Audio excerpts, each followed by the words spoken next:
Ano ba ang dapat nating unahin? Ang magbayad ng utang o mag-ipon?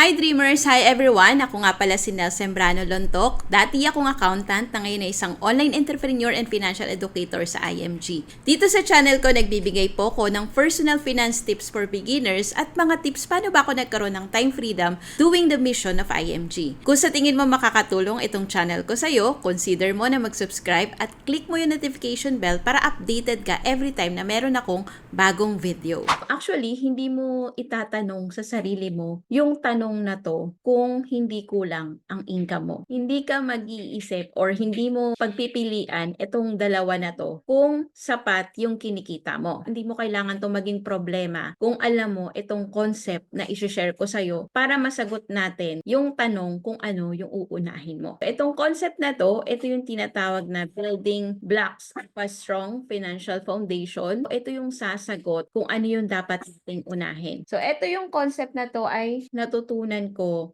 11 years ago from IMG. Dito, sinasabi na para siyang bahay, kailangan matibay. Financial foundation natin dapat matatag yan. Hindi yan basta-basta dapat guguho. So, ang pinakapundasyon or haligi ng ating financial foundation is magsisimula siya sa cash flow. Hindi mo dapat tanungin kung ano yung uunahin mo kung positive ang cash flow mo. Kung meron kang extra money na pang-ipon. Importante yung pinakahaligi natin is yung i-increase mo yung cash flow mo. May dalawang paraan para ma-increase natin yung cash flow natin. Una is pwedeng magtipid tayo. Pwedeng bawasan natin yung mga hindi naman kailangan na mga gastusin or basic needs lang talaga ang paggagastusan natin. Pangalawa, kung hindi umi-effect na yung pagtitipid, yung kahit anong tipid mo talagang kulang na kulang pa rin ang kinikita. That's the type na kailangan gamitin natin yung spare time natin para magkaroon tayo ng extra income. Ito yung una nating isosolve. Hindi yung kung ano yung uunahin natin, magbayad ng utang o mag-ipon. Ito yung una nating isosolve. Kasi for sure, kaya ka nag-iisip kung ano yung uunahin mo doon kasi kulang yung cash flow mo. Ito yung unahin natin, i-increase yung cash flow. Pag na-increase mo na yung cash flow mo, bakit ba nagkakanda utang-utang ang isang tao? Usually, 'di ba, kapag may nagkasakit. Yun ang majority sa dahilan kung bakit nagkanda utang-utang. Unless kung talagang maluho, magastos, hindi na manage ng tama yung pera. Pero yung mga valid na dahilan kung bakit nagkakautang is dahil may nagkasakit sa pamilya. Paano natin masusolusyonan para hindi tayo magkanda utang-utang pag may nagkasakit? Importante na merong healthcare. Yung healthcare, may dalawang klase yan. May short-term healthcare at long-term healthcare. Actually, yung short-term healthcare, hindi mo na yan po problemahin kasi baka benefit yan na binibigay sa'yo ng kumpanya kung saan ka nagtatrabaho ngayon. Isa sa dapat mong paglaanan ng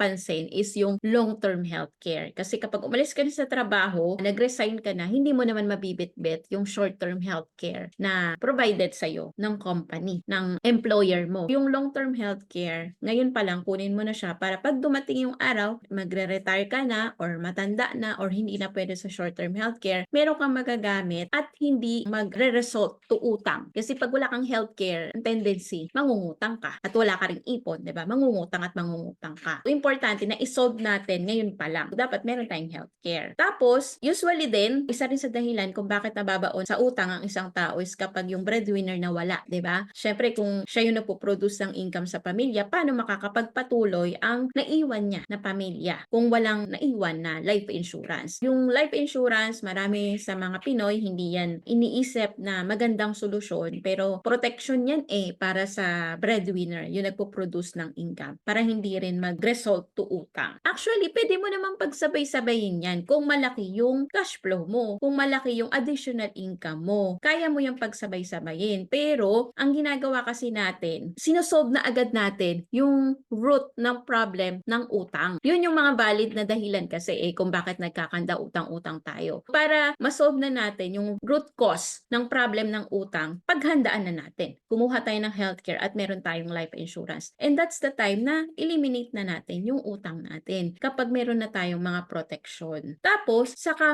mag-ipon. Yung emergency fund kasi, kino-consider lang natin yan na emergency savings. Kasi kapag ipon, parang naglalagay ka lang sa bangko, 'di ba? Or naglalagay ka lang sa alkansya, or tinatago mo lang talaga. Which is yung emergency fund natin, nilalagay lang natin yan sa bangko na hindi naman nag-earn masyado ng interest or napakaliit ng interest. Kasi anytime na magkaroon ng emergency, meron tayong huhugutin. Actually, may isa pa akong solusyon na tinuturo dyan. Parang in between, nagbabayad ng utang, pwedeng mag-start ka muna na 50K na emergency fund. Kung hindi kaya pang mabuo yung 3 to 6 month worth of expenses na emergency fund. Kasi 'di ba, isa rin sa dahilan kung bakit nagkakanda utang-utang tayo ay kapag nagkaroon ng emergency. Pag nawala ng trabaho, may nasira sa bahay, nasira ang sasakyan, pag wala tayong emergency fund, ano na naman ang solusyon? Mangungutang na naman. Importante na habang nagbabayad ng utang, pwede mag-start muna with 50K na emergency fund. Tapos kapag okay na doon, kapag bayad ka na sa lahat ng utang mo, saka mo punan yung natitira na amount para mabuo mo yung 3 to 6 months worth of expenses. Kunwari, 20K yung expenses nyo every month. Ang 6 months nun is 120K, di ba? Kung nakaipon ka na ng 50K na emergency fund, edi yung remaining 70K na lang yung pag-iipunan mo. Tapos, saka ka mag-i-invest. Pag okay ka na dito sa baba, meron ka ng healthcare, may life insurance ka, wala ka ng utang. Yung utang na sinasabi dito is yung mga bad debts ha. Yung good debts kasi, yun ay kung nangungutang ka para sa negosyo at kumikita naman yung negosyo. Hindi yung mas malaki pa yung interest ng utang mo kaysa dun sa kinikita. Dapat good debts yan. Okay lang kung good debts yan. Pero kung bad debts yan, like credit card or luho lang, dapat eliminate natin yun. Tapos emergency fund, and eventually, saka tayo mag-invest. Ito, tinuturo po to sa aming webinar ng 8 p.m. So, isa lang to sa tinuturo namin sa free webinar namin. Kung gusto nyong matutunan itong concept na to at iba pang concept na tinuturo namin sa aming webinar para talagang matuto tayo na magplano. So, kung gusto mong maka-attend, gusto mong matuto pa, comment ka lang dyan sa baba ng IPON, IPON, tapos i-register kita para mabigay ko sa'yo yung Zoom meeting details. Okay? Para mas maintindihan mo pa yung financial foundation at paano ka makakapagplano para sa mga susunod mo na goals. Hindi mo dapat tinatanong ang sarili mo kung anong uunahin mo, magbayad ng utang o mag-ipon kung alam mo yung concept ng building blocks of solid financial foundation. Lahat ng problema natin sa finances masusolusyonan kapag malaki ang inyong cash flow. Tandaan nyo po yan. Kahit anong gusto natin na mag-ipon, mag-invest, kung maliit ang ating cash flow,